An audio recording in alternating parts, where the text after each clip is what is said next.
kwentong magpapatindig ng inyong balahibo, magdadala sa inyo sa ibang mundo. Halina't sumama sa akin. Tuklasin ang misteryo sa mundo ng kababalaghan. Damhin ang kilabot.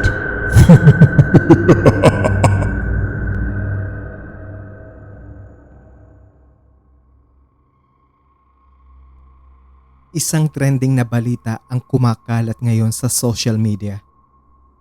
Samot-saring reaksyon ang mga netizens at halos lahat ay isinusumpa na sa mga post, comments at tweets ang isang babaeng nagngangalang Veronica Lumaban. Si Veronica ngayon ay nasa kustodiya na ng mga pulis habang ang kinakasama nitong si Dindo Pelaez ay patuloy na pinaghahanap. Naroon siya sa interrogation room para interviewin sa naturang kasong pagpatay sa sarili nitong ina. Isang pulis ang mariing nakatitig sa babae. Kuyom ang kamao nito at tila nagpipigil ng galit dahil gusto na nitong suntukin ng mga oras na iyon si Veronica na ayaw pa rin ituro ang kinaroroonan ni Dindo na tila ba pinagtatakpan pa ito. Malakas ang kutob nila na kasabwat ni Veronica ang lalaki sa ginawang krimen. Karumal-dumal ang sinapit ng 50 anyos na ginang sa sarili nitong pamamahay. Basag ang bungo nito at ayon sa autopsy ay pinahirapan muna ito bago pinatay. Napakawalang kwentang anak ng gumawa nito. Ayon pa sa mga netizens, ay demonyo lamang ang makagagawang pumatay ng sarili nitong ina. Uulitin ko ang tanong. Dumukwang ang pulis sa mesa upang titigan sa mga mata si Veronica. Nasaan si Dindo Pelaez? Mariing tanong nito. Ngunit tulad ng dati ay tumitig lang sa mga mata niya ang babae. Walang kahit anong ekspresyon mula rito. Ganon mo ba kamahalang tarantadong iyon na kailangan mo siyang pagtakpan sa krimeng ginawa sa sarili mong ina? Hinampas ng pulis ang mesa. Ngunit hindi natinag ang babae. Nanatili itong nakatitig sa kawalan. Huminga ng malalim ang pulis bago sumandal sa upuan. Gusto mo bang malaya siya habang ikaw ay nakakulong at nagdurusa? Tumingin sa mga mata niya ang babae at matipid na ngumiti. Malaya rin ako. Sa unang pagkakataon ay nagsalita ito. Ngunit lalo lamang uminit ang ulo niya dahil dito. Dahil walang nakuhang sagot sa babae, ay lumakad ang pulis para mag-imbestiga. Nagtanong siya sa mga kapitbahay na mga Lumaban sa pag-asang makakakuha ng sagot. Naku, nagulat nga kami dahil sa nangyari. Mabuting bata yan si Veronica. Malapit sila sa kanyang ina kaya nagtataka kami kung bakit nagawa niyang patayin. Ito ang mahabang paliwanag ng babaeng mataba. Naku, kapag pag-ibig na talaga ang umiral, talagang madaming nababaliw. Isang matandang babae naman ang nakisingit at nagsalita. Ito rin ang kumalat sa social media na lalong nagpainit sa mga netizens. Malapit sila ng kanyang ina, ipagpapalit dahil sa lalaki. Makate at parang mauubusan ng lalaki. Iiwan ka rin ng lalaking yan, pero ang ina mo ay hindi ka iiwan kahit kailan. Tanga. Salbahe. Maldita! Demonyita. Ilan sa mga komento ng mga naiinis na netizens. May mga tao pa na nagpipilit na makita si Veronica para personal na batuhin ng masasakit na salita.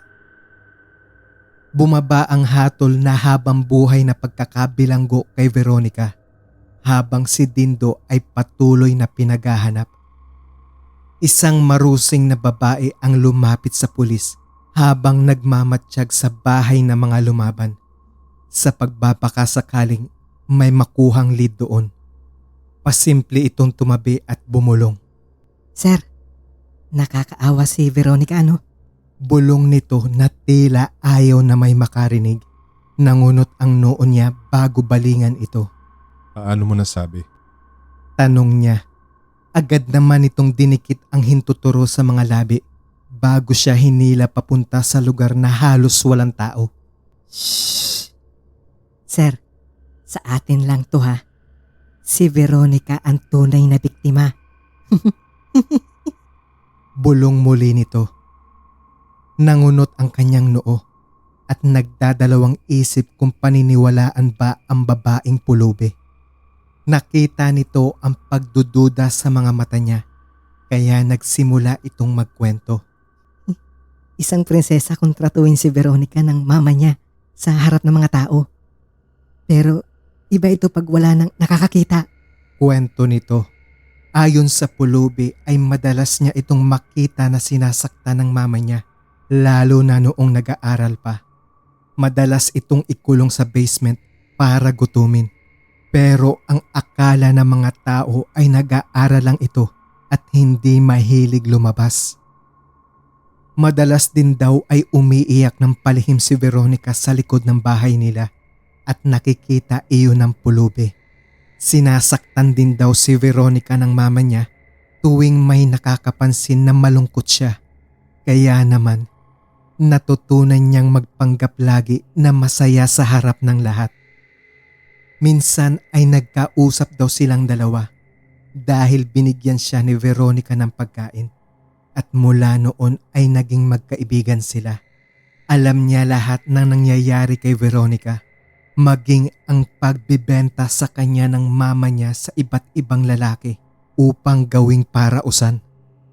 Madalas ay sa mga party na dinadaluhan nilang mag-ina ay doon siya nito ipinagbibili. Sobrang naguluhan ang pulis sa mga nalaman. Kaya naman, muli niyang pinabuksan ang kaso kung may katotohanan ba ang mga sinasabi ng pulubi. Bumalik din sa alaala niya noong minsang magkausap sila ni Veronica at sinabi nitong malaya rin daw ito. Ngayon ay tila alam niya na kung bakit nito sinabi iyon. Malaya na ito sa pagmamalupit ng sariling ina.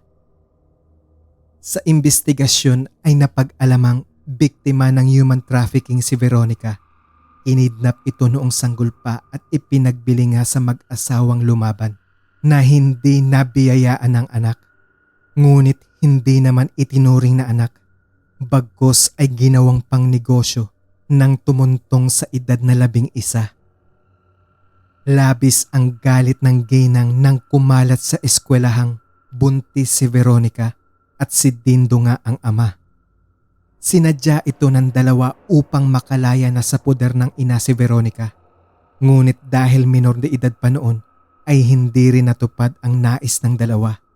Tinanggap ng ginang si Dindo at ito ang naging karamay ng dalaga mula noon. Hanggang makunan si Veronica at palayasin ng ginang si Dindo. Maraming naawa at nahabag kay Veronica dahil dito. Ang dating Veronica na isinusumpa ng mga netizens ay kinakaawaan na ngayon.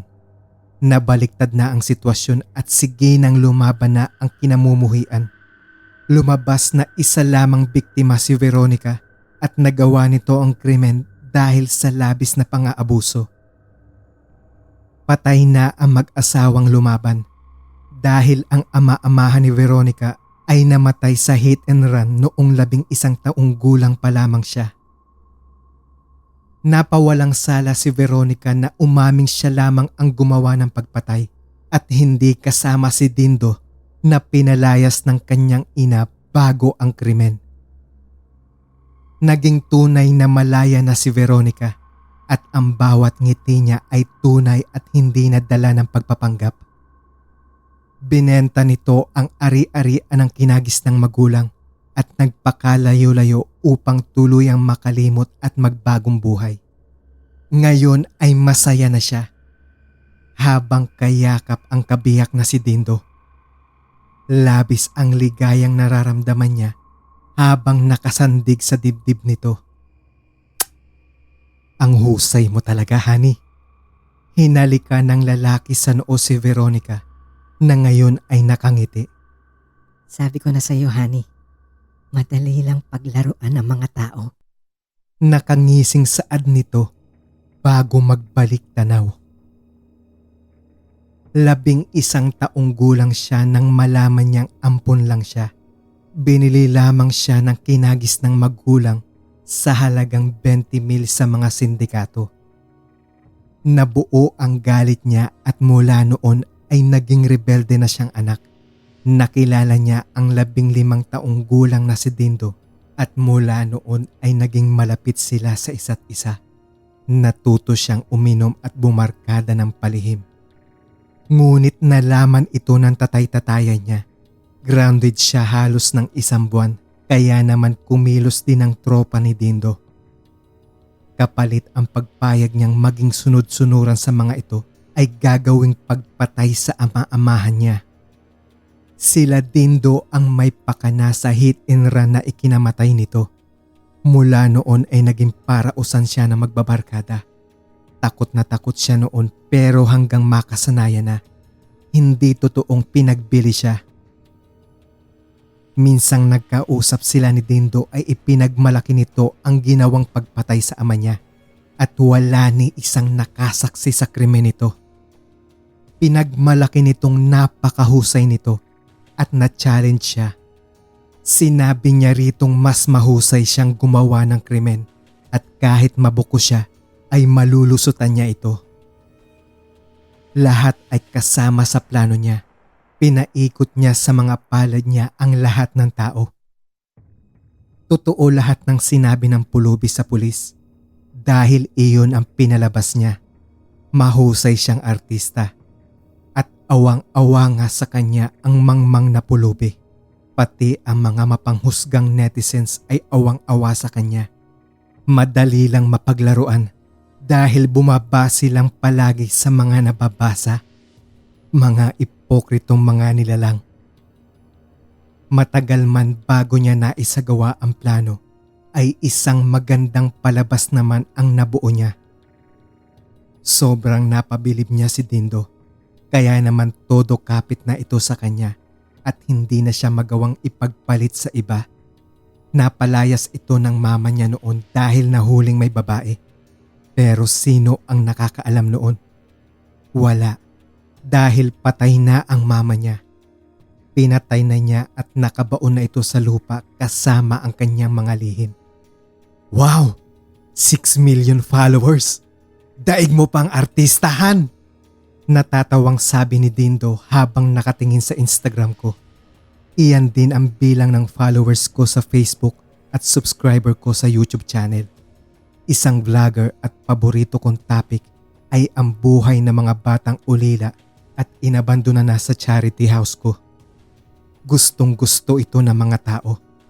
Pero hindi nila alam na ang mga batang ito ang yaman ko. Hindi ko sila pinaaampo ng libre dahil wala ng libre ngayon. Pero hindi iyon alam ng mga netizens dahil nakafocus sila sa kung ano ang nakikita at nababasa lang nila.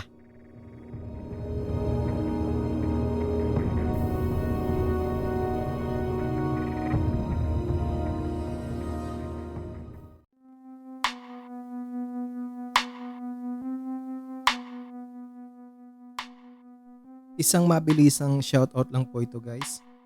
Disclaimer lang po, hindi po ako gumagawa ng list ng mga isa shoutout. So nagbabase lang po ako sa mga comment sa YouTube po. Doon po ako kumukuha o ang kinukuhanan ko po ng mga sa shoutout ko sa YouTube app lang po or sa YouTube Studio app. So kung hindi ko po kayo sa shoutout, wala pong samaan ng loob. Pasensya na po. Humihingi po ako ng patawad. Nga pala, unang-una gusto ko pong magpasalamat sa mga nagsusulat ng mga kwentong ninanarrate ko dito sa channel. Si Purple Heart at si Apple Pen. Meron po silang Facebook page. Pwede nyo po silang bisitahin or paki-like na rin po and follow po yung page nila kasi doon po sila nagpo-post ng mga written stories nila. Ilalagay ko po yung link sa sa description box para po hindi kayo mahirapan, para pag click nyo po, madirect na po kayo sa page nila. At si Sir Joe Peter Toledo, nagsusulat din po sa akin yan. And sa mga bagong subscriber ko, si Aiza Del Campo, si Ninfa Rosado, si Darlene Mandapat, si John Redfield, Heart Janela Paypon o Paypon, si Jennifer Carpio, si DZJ Music TV, si Egaze 1120, Florence Resora, si Marites Guevara, at si Magno Obaldo, si Ver Celada, si Sol Ace. Alam ko may YouTube channel to eh. Yun si ito yung YouTube channel nila, si Black Candila Files. Subscribe din po kayo sa kanila. Si Beverly Cayabyab, si Vente Villones, si Maureen May Gabuya, tapos si Prince Tubog, si Cherry Ann de la Peña. Sherry Ann de la Peña. It's not Cherry, it's Sherry. Si Mickey Borja, si Jay Losey, si Pinoy Mama Confession, si Ma'am Esme Peñarada, si Jerry Martinez, si Tess Quetano, si Joan Sierra, si Janice. Ito si Ma'am Abigail Borja, si Tameme, si Sarah Jane, si Jessica Javier, si Amelia Villar.